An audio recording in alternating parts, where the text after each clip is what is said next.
Well, the window for early voting here in Texas is now closed, and the November 2nd election is just 2 days away.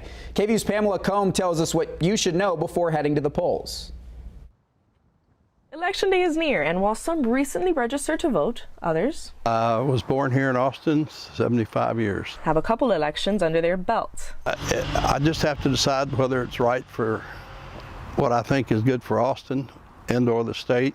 Because these are state and local elections, but those are things that affect our lives. So they sometimes don't get as much attention, but I think the local elections are just as important, as affect our lives just as much as any other election. So one of the biggest measures on the ballot this year, Prop A, which would increase police staffing in Austin, requiring 2 sworn officers for every 1,000 residents. And there's more. And then, of course, there's the state constitutional amendments that are on the ballots, including Prop 2, which gives counties the same abilities as cities to issue bonds for transportation infrastructure in underdeveloped areas. And Proposition 6 would allow people in certain facilities to choose a designated caregiver for in-person visitation.